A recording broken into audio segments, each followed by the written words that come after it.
modern day masculine man, take one. Ooh, what makes a modern day masculine man?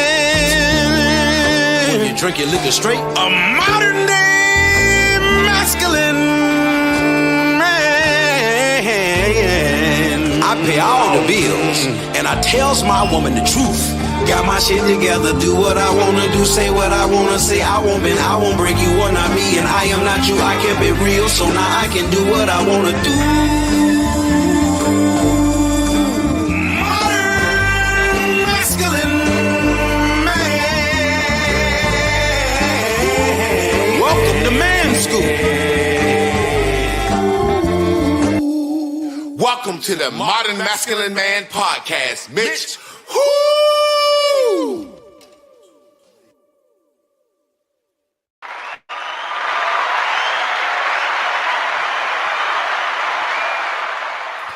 Yo, yo, yo, yo, yo. What's up, family? What's popping in the population, as my man Chris Mayfield would say. You know, I said thank you for being tuned in, tapped in, and turned on to one of the dopest podcasts ever created.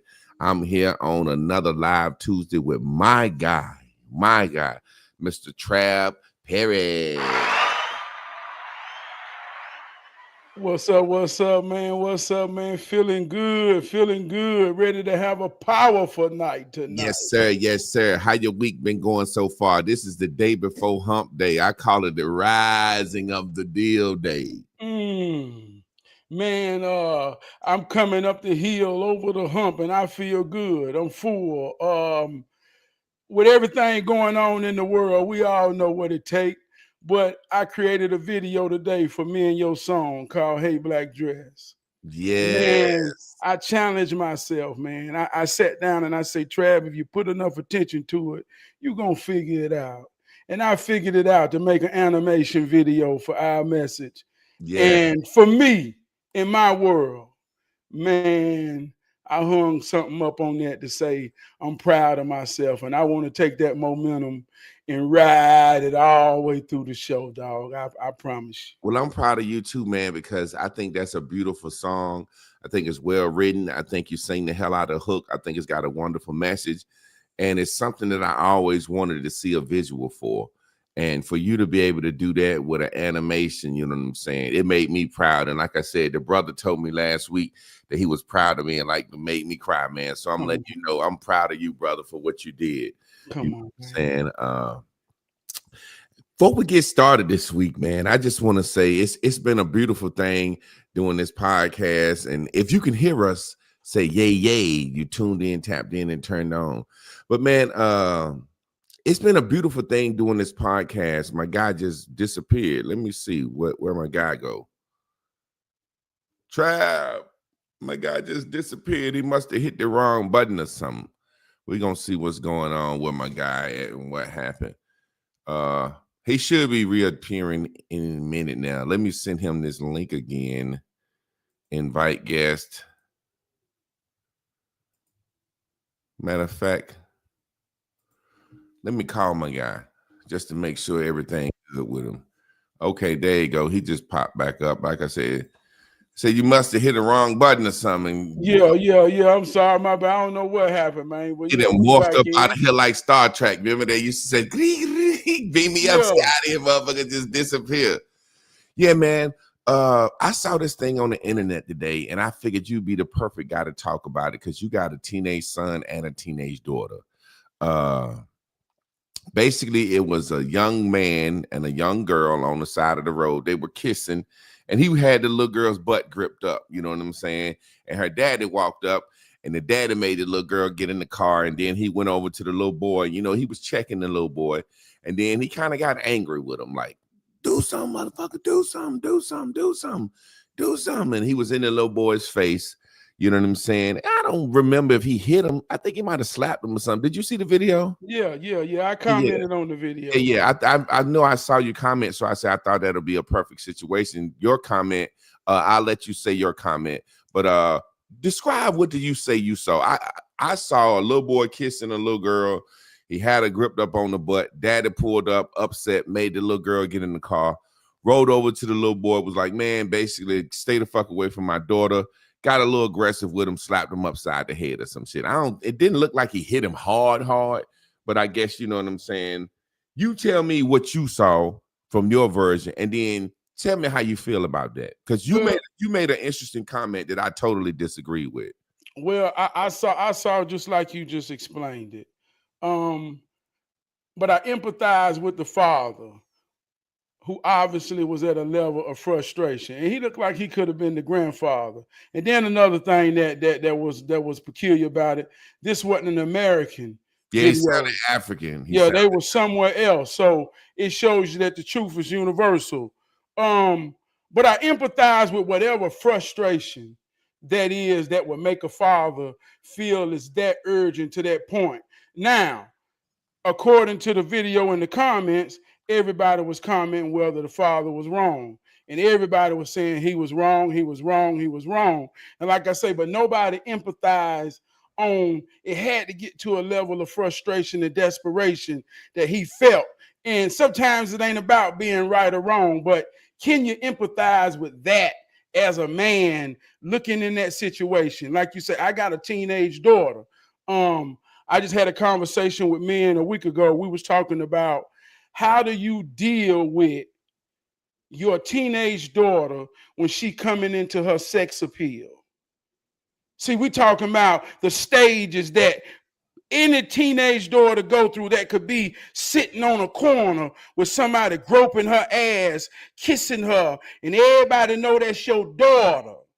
See, it's a thing called pride and honor. So everybody's daughter finna deal with this type of emotions and rage. And we got to understand in today's time as a father, see, we can say, well, man, ain't no daddies. But then when you look at the desperation and frustration of a father who feel like, man, this is what I'm worth fighting for. If you tell me I'm wrong, all I can say is, so? Yeah. I'm going to get my baby off the goddamn corner kissing. So let me say this. I want to calm down, but I really want to tell this story in light of that. This is a real life story. I had a friend named Jimmy. Jimmy had a baby girl named Sabrina. Sabrina was young. Sabrina had a future full of hope. Now Sabrina grown, and Sabrina, she hooked on dope. And Jimmy, man, he be stressing himself. Trab, man, I don't know where I went wrong. Jimmy ain't even no religious man, but Jimmy praying to God every night that he sent Sabrina home. Man, Jimmy dealing with some shit. So Jimmy a real dude. Jimmy at work. Jimmy work around young dudes. Young dudes in the break room. They done got a bond together. They say, man, we all gonna get up and we gonna go out down to the kitty cat this weekend. Jimmy can't say nothing. They done told Jimmy that's where his baby at. She dancing, Jimmy. You think they fucking with him? No. This is the power of chance. Yeah. Sabrina down there stripping. Sabrina on dope. Sabrina was young, full of hope. Jimmy trying to figure out where the hell did he go wrong. He sending prayers. Lord, please send Sabrina home. But Sabrina down at the kitty cat stripping. And just some young guys who's single, vibrant, want to have a good time, say, man, let's meet at the kitty cat. But Jimmy in the background, listening to it go down. Mm-hmm. They come back. They don't know that's Jimmy, baby. Boy, she everything Jimmy raised her to be in confidence. She just in the wrong track. She down there being the number one stripper. That's Jimmy, baby. Everybody talking about her. Boy, they got that what they call a sea breeze down there. Good God almighty. Jimmy know that's his baby. But don't nobody know, man. Jimmy hurt. But it's a dude named Jerome who really know. And Jerome listening to Jimmy and seeing Jimmy hurt. Jerome know this shit real. Jerome got a 15-year-old daughter. We all men, we all know when you're dealing with a woman, sometimes the why in their life. This is why people don't understand the power of polarity. Sometimes the why in a female girl life is determined by that first emotional tie-in that they call love, determined by the intentions. boy, that's powerful. And they can be children. But if he ain't got something or come from something that understands some type of structure and principality to put in your daughter's first experience to understand what this is, she might lose her virginity to it. So that's power. So Jerome dealing with this with his daughter, but he see his daughter done been attracted to somebody that come from something that ain't nothing and can't be nothing. And it don't look like they headed to being something. So Jerome feel like, I beat this man. You better stay the fuck away from my daughter. And everybody saying Jerome wrong. But Jerome know if he got to fight for anything, this is what I'm going to fight for. See, everybody else will say, if somebody step on my shoe, if somebody step on my, man, you'll fight for any goddamn thing, but you won't fight and be wrong when it come to, get the fuck away from my daughter. And if I done tried to explain to her this spiritual warfare, shit coming for your baby. I'm talking real life. I do this shit called hero training, but my children hear everything I say. And they got to be to determine if I am what I say. So my daughter know this shit real. And she hear everything I say, and she walk out this house with a light like Bruce Leroy. Daddy, I got it. Daddy, I've been listening to you. Daddy, I feel so good, but I can't help her mind understand this shit come with this, baby. You're going to attract some real shit that's going to try to crack your egg. And I can't make her understand that until she faced that in her own fight. But if I see somebody coming and she don't understand it, fuck you talking about I'm wrong. You say I ain't perfect. You say I ain't nobody perfect. Well, let this be my imperfection. Motherfucker, hey, look. I definitely get what you're saying. Now, this is where I disagree with you at.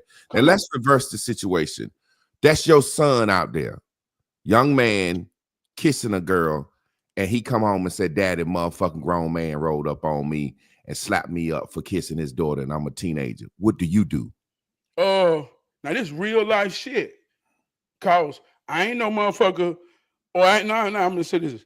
I ain't no man or no person in my life that would be out somewhere displaying public affection on any woman at any time.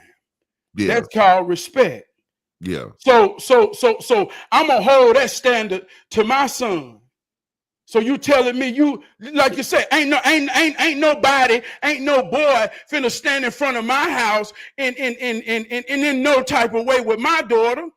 So my son gonna understand it. Don't you be out there in the world with that type of mentality. If it's real when it's supposed to be real. That's something done in private on any level. Now, let me tell you a situation. And this is where I say I disagree. The reason I say I disagree because most of the time when I was growing up, the girls that had fathers and were into extracurricular shit, they didn't get pregnant. They didn't do shit. Now, I ain't saying that they didn't sneak and fuck, but that we didn't have to worry about them getting pregnant or going to college. Even the girls that we knew that had daddies and their daddy was active, coming to the games, coming to the school, we kind of steered away from. We didn't want to go through that with their daddy.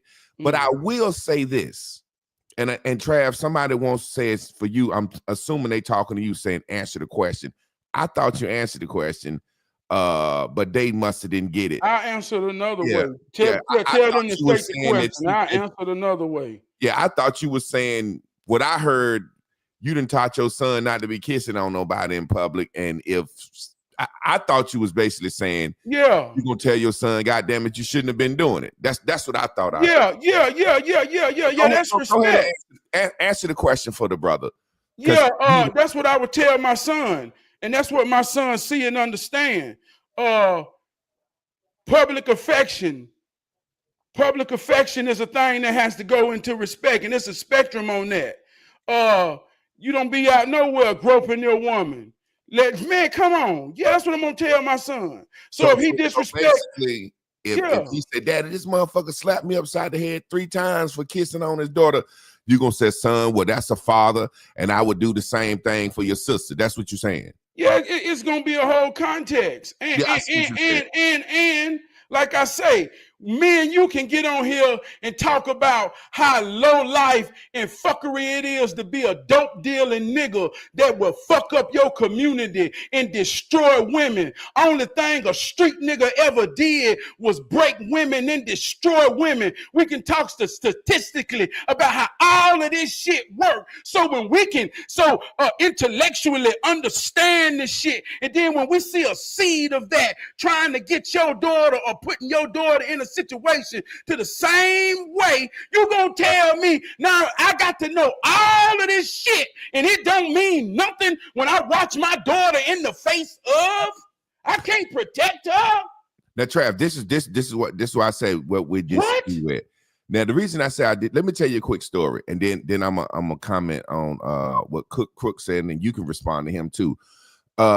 When I was in the 10th grade, I went to the prom with a girl that was a senior. She played basketball. She was 6'8", 6'9", and she went to Virginia Tech, so she was very popular. And I was tall, pretty much 6'4", 6'5" in the 10th grade, and she wanted to go to the prom with somebody that was tall, just quite as tall as her, that looked decent on her pictures. That's what she said.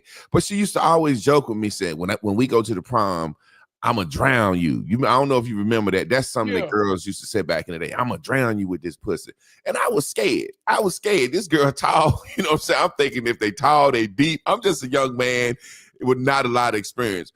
Now, when her father picked us up for the limo, he had a limo pick us up, you know what I'm saying? And he came over there. He had his little shotgun and he did his little prom speech, you know, my daughter, and I'm sitting here like, she's the one telling me she gonna fuck me. I'm scared.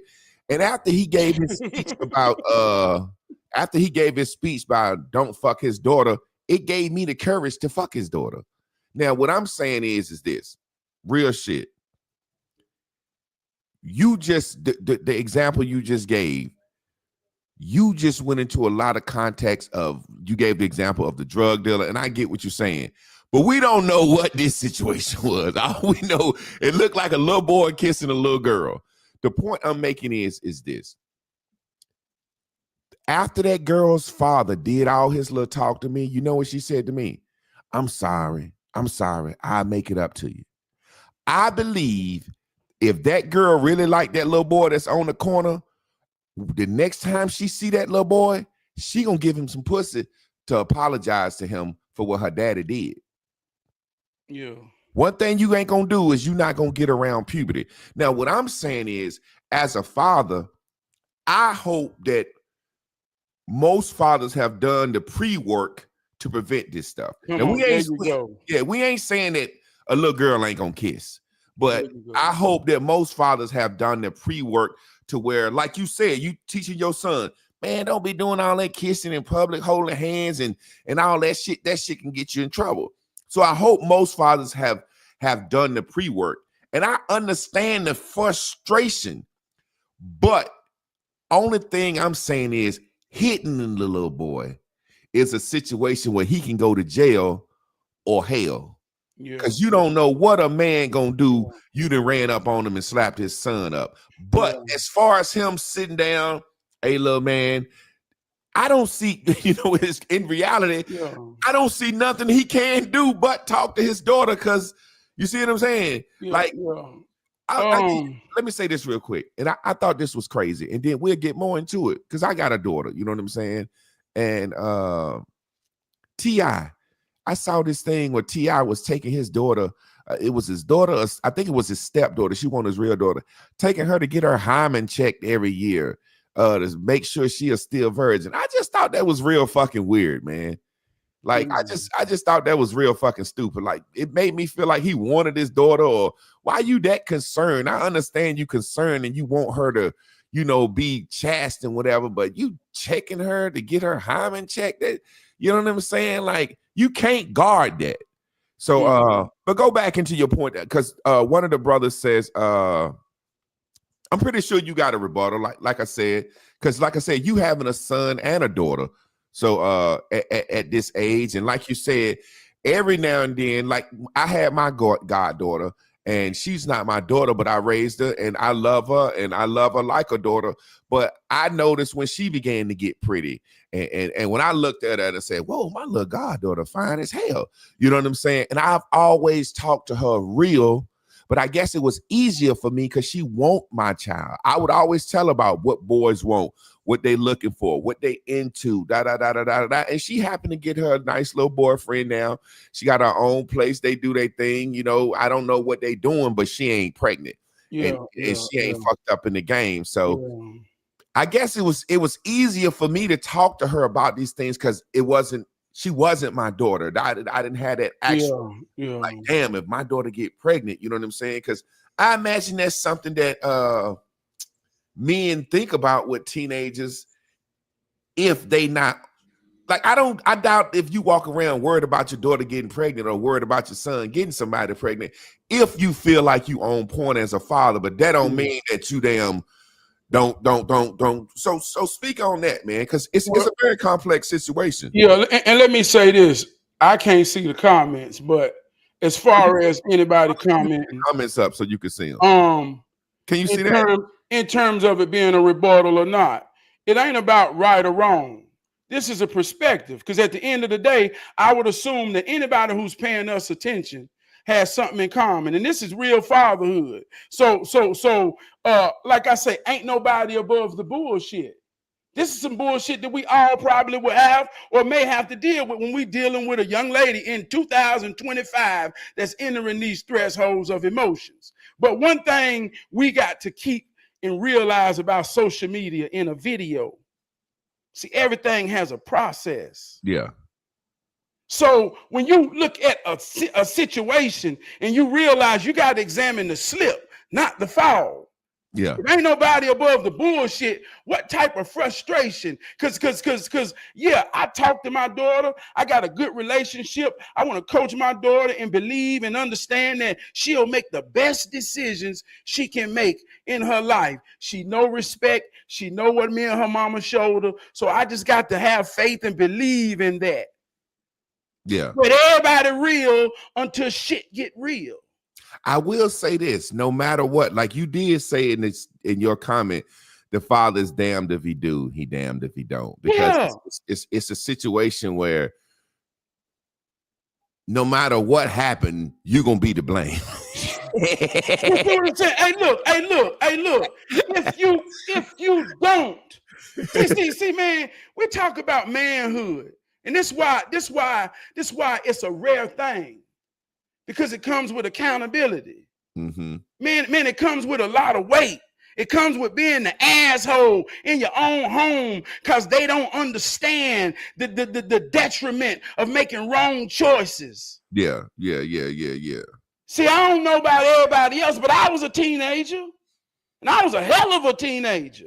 And you know you was riding around with the damn car with the stripes on it and the rims and the system. You know you was a hell of a now. You know I was a hell of a teenager. Yeah. So even in being a hell of a teenager, I knew what it was like to approach a man in respect and honor by seeing or talking to his daughter.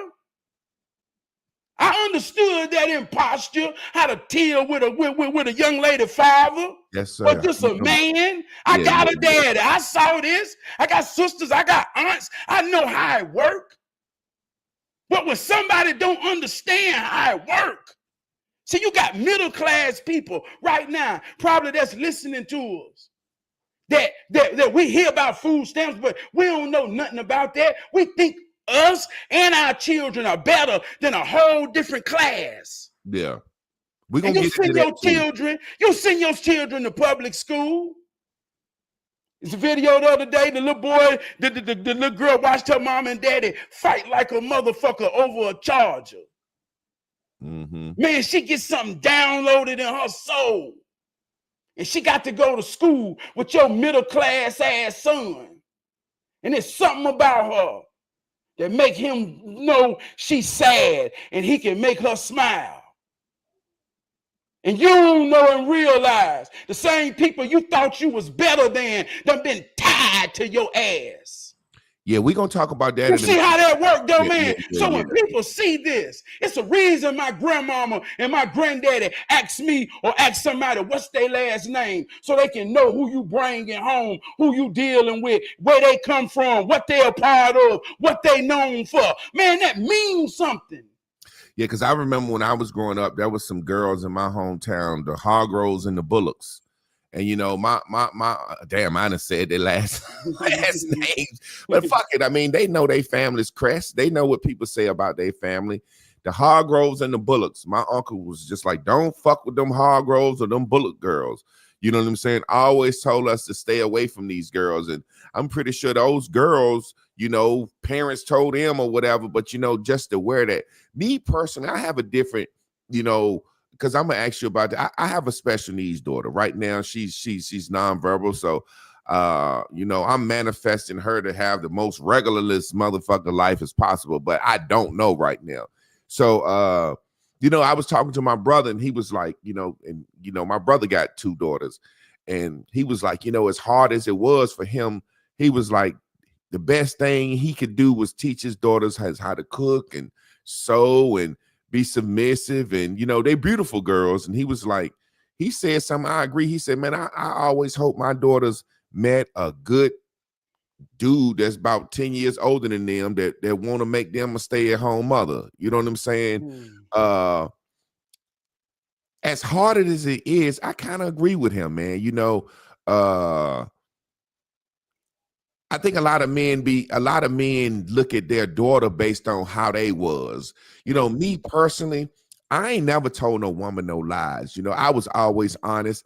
Ain't no woman out here can say I fucked her over, stole her credit cards, or did nothing. So I don't walk around looking like how can I say this? Maybe I was a little promiscuous in college, but I don't walk around like some people like, shit, man, everything you ever did gonna come back on you through your daughter. You know what I'm saying? Like men be like, oh, if you was out here hoeing around, then you got to watch your daughter. You know, I don't look at it like that. You know what I'm saying? So I hope my daughter meets a older guy that wants to take care of her. You know what I'm saying? I will hope she have the life that I wished I could provide for my wife. You know what I'm saying? But you know, I guess that's a touchy subject, especially when they start to get 16 and like you say, you see your daughter developing what you say is her sexiness.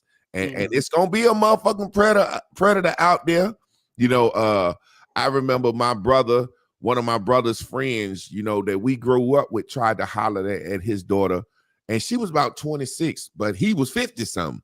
And man, my brother put a stomping on his motherfucking ass. And you know, and I was just like, man, you know, his daughter told him that he hollered at her at the club. And he stomped the nigga down. And thank God he didn't go to jail. The guy just took the ass whooping. But I was like, you know, what you stomp him down for? And he was just like, man, she grown. He was like, but I felt it was like disrespect to me. Like that man has seen me pick my daughter up from a little child. He was like, how could he just saw it as a sign of disrespect to him to try to fuck his 26-year-old daughter, and he 50 something. So he put a Stomp Johnson on his ass. You know what I'm saying? What you think about that? Well, like I say, man, you don't know. Like I say, it's a process. You don't know what type of relationship they had. Yeah, you know what I mean, and you don't know what type of conversations they had. And if you share experiences with a man and then you realize that wasn't genuine and he can look at your daughter in any type of way, it makes you goddamn, that'll trigger your mind to say, how long has it been? That's what he was saying. Been watching my daughter. So now, man, this real life shit. You see what I'm saying? Yeah. Real life shit. But I want to say this even to a testament to where we play games. Everybody acting. Like we say, we can talk about whether it's believing in God or anything, but marriage is a real thing that we based on morality and God. It's a whole ritual given away that everybody that get married or everybody in hopes to get married, there's a part in that ritual when they ask, who gives this bride to this man? So if that don't mean nothing, then don't none of it mean nothing. Yeah. So if I got that power over my baby to give her away. To give her away, because ever since she came in this world, I witnessed God. And I had an assignment to cultivate, protect. Well, all my days, man. So when you tell me, well, as a man in this here dirty ass world, I got to give my baby to something, boy, it got to be real. Yeah. And you're gonna tell me I'm wrong because and this ain't about being right or wrong. This is about the level that a man play this game on. So I'll say it even to that. I empathize with the angry father. I do too. I just think you shouldn't have hit him. And let me say, and I say that, but you don't know the conversation. I say it got to be a process. He could have told him, boy, next time I catch your ass out here trying to do some shit. hey, look, you'll hit somebody for way worse, less frustrational moment. Mm-hmm. Somebody can come up to you and say, "Oh man, fuck you, old head." You might rush him. Or you lose it. Your ego, so anything can tip the ego off, but it got to be a process to it. I want to caveat into something else you said that made a lot of sense earlier. When you said the middle class person and then the lower class person, and this girl done been through some. I want to speak on that. We got this whole food stamp issue going on right today. Yesterday, me and my wife, we were sitting down, and I done made some comments about the food stamps, and I do feel like after a certain amount of time, you being on them, that there should be some way of getting off Section 8. But I did have a moment of empathy where yesterday, me and my wife, we was going through ChatGPT, and we was talking about.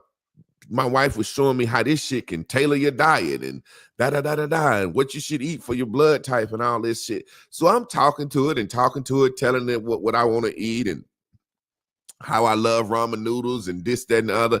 So it was like, I can come up with a 7-day meal plan for you to see. And, me and my wife, she did hers and I did mine, and she done went on her phone, and I done went to Amazon. She done went to Amazon Fresh. I don't know if you know what that is, where you can order your food.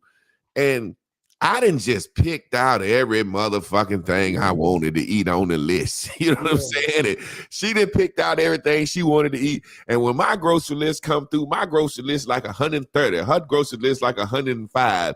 And I'm like, well, give me the card. Let me put this shit in. And I just said at that moment, I said, Lord have mercy. I'm sitting here ordering fucking nuts. You know what I'm saying? I had to order a $13 jug of nuts, just nuts, because I like nuts, right? Yeah. And I'm sitting here saying, damn, it's people that don't know how they gonna eat.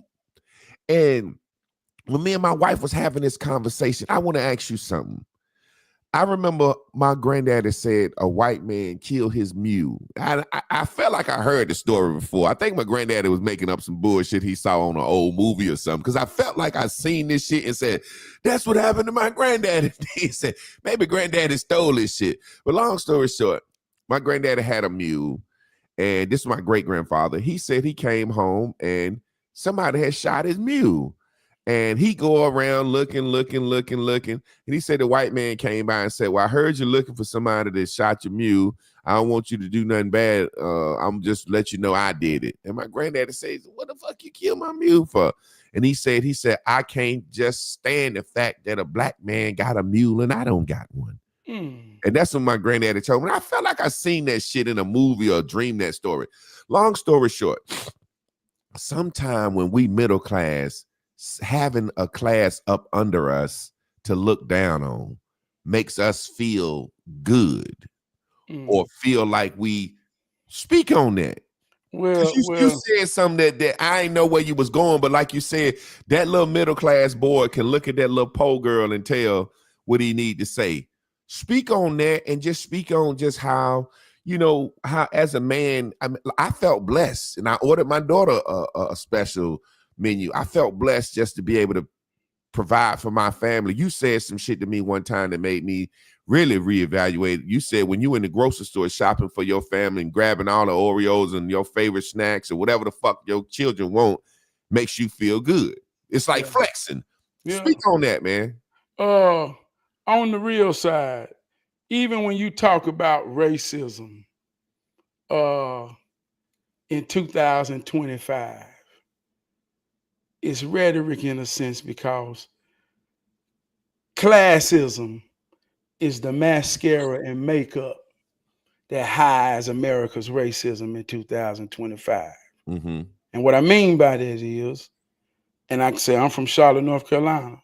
We just yesterday we got a new police chief, a black woman. Matter of fact, she was the police chief in Raleigh, and she came to Charlotte. And Was she the so, police chief in Durham? okay, in Durham, I thought I saw what she did. yeah, Yeah. and she just replaced a black police chief in Charlotte. So here in Charlotte, North Carolina, let me make this point. We have a black police chief, a woman. We have a black district attorney. We have a black mayor. We have a black a city manager. We have every leadership that's black. So I go to these conversations in these tables in these rooms with leadership. And I go there as a black man, a representation of all our struggles. We all we got, we all we need. And I realize this ain't about race. This ain't about us. Because when you take this skin thing and they go sit up there at that table or on that podium, see the we get way out there. The we becomes about the class. See, the we becomes about who's next door to me in my community. And see, we work hard. We work hard to separate ourselves from them. See, them get shady. Who is them? So she representing to work herself hard to represent we, and now she got to be conscious of little Ray Ray and his sister Boone Shinka.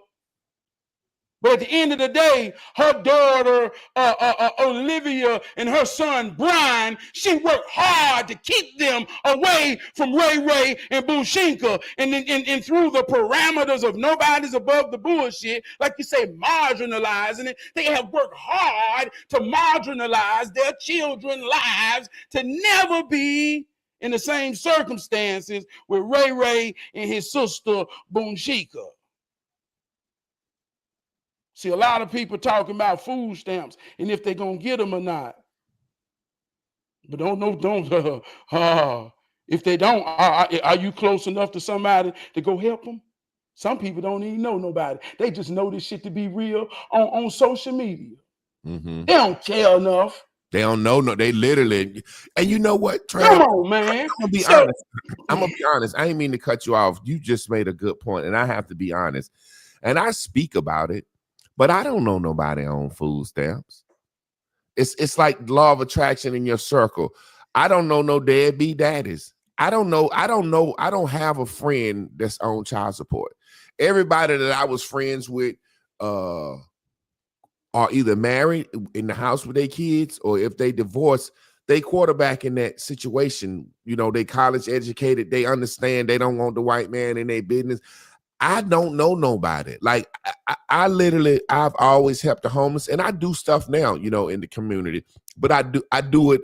You know, the Bible said, "Don't let your right hand know what your left hand doing." I do it, but I don't post no fucking videos doing no helping no people. I think that's the dumbest shit in the world.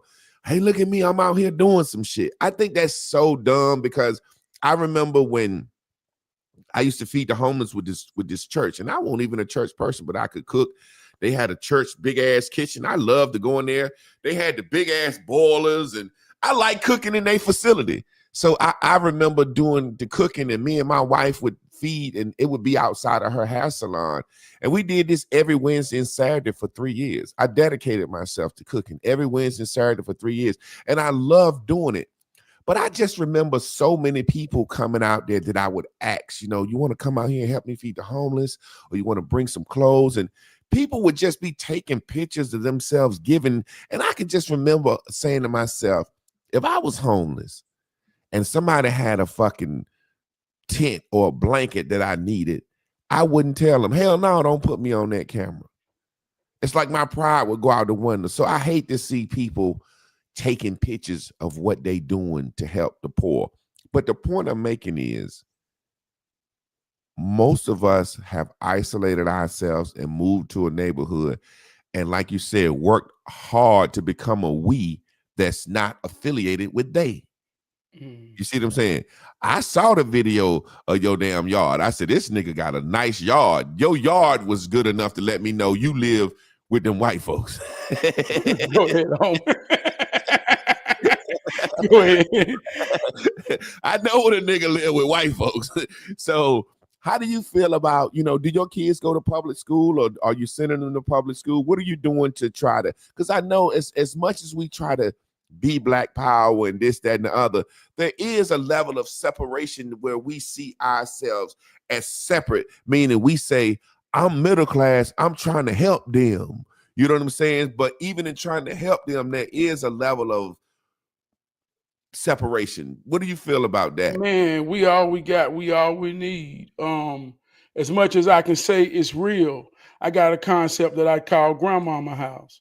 My grandmama on both sides had 9 kids, had tons and tons of grandkids. Out of them 9 kids on both sides, you had them at every spectrum. Some got caught up in the drug time. Some made it out. Some went to college. Some was rich. But at grandma's house, you had a spectrum of cousins that was from every part of life. So it taught you to really understand who we is. Yeah. So my children, like you say, your children watch you and learn from you. So my children don't watch me on the spectrum of what appears to be a poor man. Get respect and honor from their daddy. My children don't watch me walk in a room where it seems to be, dang, daddy, these rich people, and they see their daddy get the same respect and give the same respect as the poor man. So I'm allowing them to see real in that sense and know their position in it. But hard work is hard work. I go in the community and I deal with the Ray Rays and the Boom Shinkers. I understand what that's about. Like you say, and let me make this point, even going back to the homeless. See, if you ever been out there and you ever worked with them people, feeding them people, let me tell you something. This ain't about poverty. This ain't about being poor. These are words that's making you keep your whole spirit in a container. This is about real mentalism. People that has been broke, people that got psychological vices. So when you take some food, some blankets, some soap, man, that don't mean shit. But thank you for the moment and showing you got humanity. But what's really wrong can't be fixed by material offerings. Yeah, man, that's crazy. So that put you that in perspective. Anybody, when you going out there to realize what you doing and why you doing it. Yeah, man, that's amazing that you say that, because my wife would tell you, in talking to the people out there, it was never like I'm just broke, I'm a dirty, low down motherfucker. It's always some catastrophic that happens. A divorce. You know what I'm saying? A man divorced and lose half and can't bounce back. There were jobs, like a lot of the guys out there and women out there in the RTP area, there were jobs like Nortel, IBM, AT&T that was paying regular folks without college degrees $150,000 a year. And when those jobs shut down, a lot of people found another job making 60, but it couldn't match what they was already doing. So most of the people I met out there are brilliant, regular people. They're not even on drugs, man. You know what I'm saying? So I definitely understand where you're coming from. I just know sometimes I find myself say, damn, I'm thinking no different than the white man because of classism. And I ain't upper class. I'm what I said po. You know what I'm saying? But the world say that if you work every day and pay your taxes and you got a mortgage, that you middle class. That's what the world say. You know what I'm saying? But I done been house poor before, where all we could do was pay our house payment and our car payments. You know what I'm saying? So I know the end of that. You know what I'm saying? So well, that's going all the way back to good times, man. James and the Evans was poor, but they had what was real. It was a man, a woman, and their children. Yeah. So when we get into classism, Yeah, the American dream is what classism is about. Hard work is what classism about. Discipline is what classism about. All the commitment is what classism about. When I go to school from kindergarten to 12th grade, I'm the head of my class because I make a higher grade, meaning I either got a natural gift of intelligence or I really got the discipline to work hard to maintain a higher grade. So this ain't nothing deep and this ain't nothing victimizing. This is just how it works. Now, some people in life, such as black people, have not been given the tools or the fair position to understand how to fight they fight. But even in those tools, man, in the real time of darkness for a black man and woman and their children in America, when we ain't had nothing and they ain't want to give us nothing, we had each other. So when you take that away and we normalize and we rationalize with that, and now we looking at that as a symbol of being poor and broken, then that's what that is. We can't take that away. If you go take the battery poster loose, it don't work, y'all.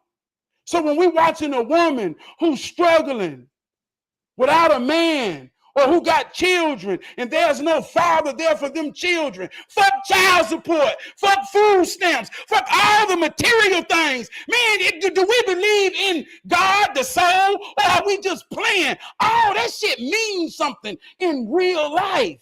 That shit really means something, man. So that becomes the symbolisms to evade what's really wrong with us, what's really wrong with a child, what's really wrong with a woman, what's really wrong with a man. Trav, let me ask you something. We and them, right? Say, for example, there was a time where all blacks were below the poverty line. Do you think the fact that, how can I say this? When you start having different classes of blacks, that's what separates us. I remember growing up and in my neighborhood, I didn't know I was poor because everybody was poor. You know what I'm saying? Like, so what I'm saying is, do you think that as we grow, how can I ask this question? Let me just ask it in a way, and I might be I'm asking it right, but I don't know how to say it. Do you think that as we grew up a class, we got high-minded and said, fuck the class below us? Or do you think that the lower class, as they stayed more in poverty, got evil and meaner and said, fuck us? What is the barrier between us and them, meaning hardworking people who have a mortgage, that send their kids to school to do right, and the motherfucker that's getting the Section 8 and food stamps? Why do we see ourselves as so far apart and so different? Is there a level of us looking down on them and saying, fuck them, we made it out? Or is there a level of them looking up at us saying, I'm envious of these motherfuckers, think they got something? Why ain't we the village that we used to be? Phil Mobb said one time, it ain't about who's right, who's wrong. It's about who's real and who's fake. Yeah, we don't know who us and them, cause we damn near don't know who we is. I'm gonna give you a perfect example. You gave example. You say you looked at my yard, and most people would say, "Well, I'm middle class," and like you say, that's materialism. I grew up in middle class. Hey, look. But I grew up in Hidden Valley, right? 99.9% black neighborhood. Whole elementary school, 99.9% black. But as a child growing up in this neighborhood, man, my daddy worked 7 days a week. My daddy said, man, get out there and cut the grass. All I knew how to do was cut the grass. But I'm watching my friend Bam Daddy, Odell, Al, Devin. Man, they got yards of the week. Man, they got I got an old lawnmower my daddy done got from my granddaddy backyard. So there's something put in me about pride. This ain't got nothing to do with class. I don't give a damn if I was staying out where they call ants. I'm gonna cut my grass. You understand what I'm saying, man? There's something real in me, right? So, but all I got is discipline. You understand what I'm saying? So here I am. Yeah, it can look like middle class if you judging me materialistically. But I think I'm an intellectual black man. I work in this world in leadership. I go talk in rooms. Man, I hold myself to any standard that I can hold it to. But there are some black people that don't even deal with me. They think they on a better class than me because I cuss. I'm just old hood ass nigga. And I'm like, God damn. They think like that of me. So what the fuck is class? Who the fuck is we? Yeah. If we're just gonna talk about materialism and money, then I can go off and sit off at somebody's house that's real and sincere. And then my people. And that ain't got nothing to do with what they got or where I'm sitting at. That's about the moment, knowing who real and who fake. So in short, so I can paraphrase you, your grass look good just because your daddy made you cut grass. And you grew up looking at these other people with these nice yards, and your pride just said, this ain't got nothing to do with money. If you was living in the damn worst neighborhood, your grass and shit'll be tight. Come on, for real. Yeah. That's pride. That's what we lost. Mm-hmm. That's what tied us together. Mm-hmm. Wow. Yeah, because I just know I'm a product of middle-class men saying, let me go get that boy. That boy looked like he could play some ball. Put me on the back of their truck, spent the night at their house with their kids, bought my cleats, bought my basketball shoes. So, and that's one of the reasons when it came time and being a stepfather, I had no problem with it because I've always been a product of somebody else's daddy doing something for me and somebody else's daddy raising me. And I will say this is where I say there's a little guilt that come in in raising my sons, because I was that father to their friends, but I was their father to, how can I say this without just say it? I was a father like that to their friends, but it was to boys who had single mothers with no fathers, but they were still kind of middle class kids. I kind of always steered my kids away from what we call vagabonds or riffraff or lowlives. You know what I'm saying? I just didn't want them around there. And I didn't, and not being from this city, you know what I'm saying? There were certain places in certain neighborhoods I avoided to help. You know what I'm saying? I'm just being honest. You know what I'm saying? And sometimes I say, damn, what if somebody would have did me like that? Oh, you pull from Ridgeway across the tracks. We don't fuck with them kids over there. So that I can see there was a time when one of my sons had this little friend, and I knew he was from one of the worst neighborhoods, and I just was like, this motherfucker ain't coming over here. We're gonna keep this motherfucker away. You know what I'm saying? And that was a little friend. And I bought him shoes and did this, that, and the other, but I was adamant about, you know, like, well, why he can't spend the night with us? Or why we can't go over his house? And, you know, I just was like, it ain't happening. You know, and I felt like certain kids that were exposed to certain things could corrupt them. You know what I'm saying? Quick story, and this is funny. With my boys, I used to light incense if I ever sparked up some weed in the house, right? So they would smell incense and say, what you doing? You lighting incense? I said, I'm about to meditate and study. So they got it into the habit of whenever they do their homework, they come to me and ask for an incense, right? So one day I had a group of boys from the football team over there, and I lit up the incense. You know, I was sitting in the back room, and one of the kids smelled the incense. He's like, oh, incense. And I heard my son say, yeah, I'm about to go get one for my daddy. That's what we do when we study, to meditate. And the little boy said, that's what my mom and them do when they smoke weed. They smoking weed. Yeah. So when the kid left, the boys came to me and was like, do y'all smoke weed? You know what I'm saying? I was like, God damn, this little motherfucker that revealed. You know but that's just something I was throwing out there, man. Yeah. Let me say this too, man. This real life shit. When I was in the 12th grade, like I say, man, I hold a lot of hurt today because I didn't go to college. and I felt like with football, whatever. But I remember in the 12th grade, I went and sat with my guidance counselor. And in the 12th grade, I had a 69 Nova, like I say, candy paint, rims. I had real gold teeth that didn't come out. I had a big chain. I had big nuggets in my ear. And I had confidence, right? And that sound like at that time, 1997, that was the outfit of a dope dealer. Yeah. But like I say, man, I was raised around my cousins at my grandma's house. They taught me how to shine.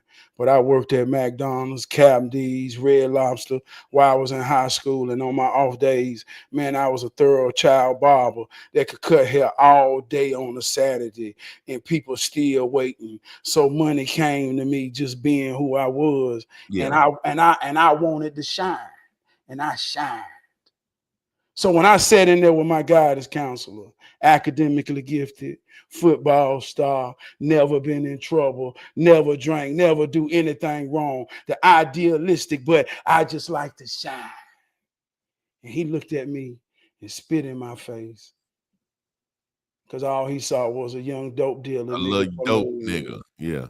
He ain't know you a hard-working boy. And man, I remember that, and he did to this day, but that hurt me so much as a child. And I ain't had nobody to explain that to. So when I even talk about the discernment of being able or prepared to fight to protect my daughter, man, I'm real enough in real life to know who come to my door on every spectrum, in every level. And if her mama and I see is something that's real enough to fight for and defend, even when she don't understand, shit. Yeah, I mean, there's times that you have to go get your kids from certain places. You know what I'm saying? Bring it back to that, but I just want to tell that story about we, us, and them. I done been on every spectrum of us to know who's real and who's fake. And there's some people down off in some real misunderstanding. I'm talking about some real tragedies in life, some real pain. And they wholeheartedly in it.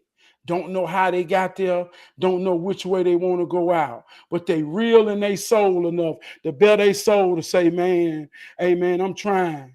And you got some people who ain't real. They just down in there, knowing they ain't got to be, playing around with people who really hurting, acting like they care. You got to know who real and who fake out here in this world. Even on this motherfucking thing I'm talking on. Don't take me for being real. You better know how to eat the meat and spit out the bones of what I'm saying. Yeah, yeah. For real. I feel you, man. It's like I said, it's a situation where, we all go through, being somebody in your family that people perceives as well off, or somebody think you got it. You know what I'm saying? If one of my biggest things in life is motherfuckers have always thought I had it. You know what I'm saying? And I'm like, and I'm gonna share, but one of the hardest things, and I guess is a situation when motherfuckers think you have it and can come to you and ask you for help. Over time, that becomes to be your claim to fame. You know what I'm saying? Well, it's like, oh, big bro got it, or cuzzo got it. And, sometimes you may help when you can't really afford to help just because you don't want to say no. Not because you don't want to say no, but because you want to continue to maintain that image of someone that has it, that can help. You know what I'm saying? I've been through that where little sister or something asked me for something, and I borrowed this shit to give it to her so I can look like I still had it. You know what I'm saying? So that whole us and them and what class you in, and that shit is real, man. And regardless of what people say, sometimes it can be a prison to try to maintain that status for your family and the people around you. You know what I'm saying? Man, shout out to my brother Trey. This real life shit. I want to say, boy, you fucking with me, ain't you? I just talked to him 45 minutes before the show. And he said, "How you doing, Trab?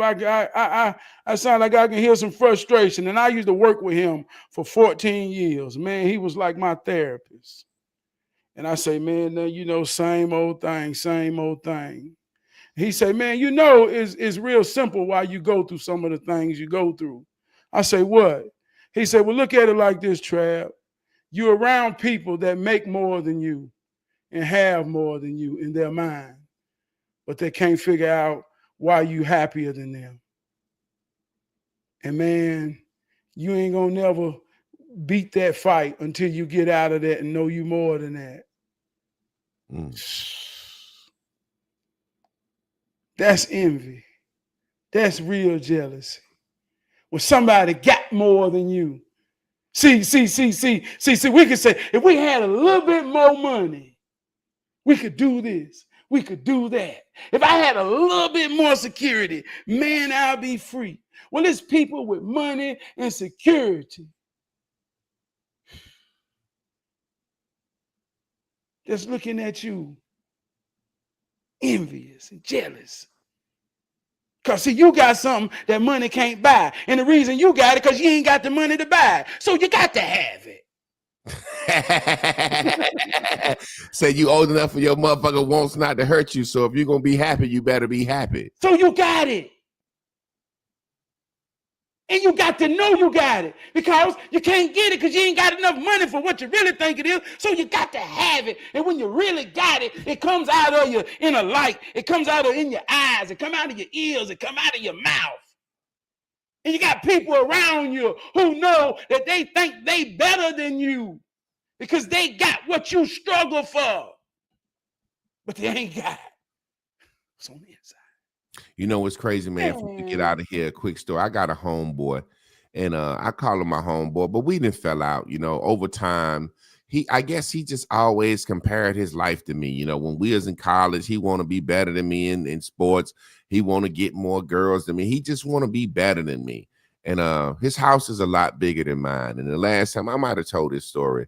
The last time we was over here, we got to talking, and we just having some beers and smoking a little joint, and just rapping. And he come up with this, "Yeah, Clark, man, your social media presence and this, that, and the other, and this, that, and the other." He started talking about all the stuff on social media and how popular I was.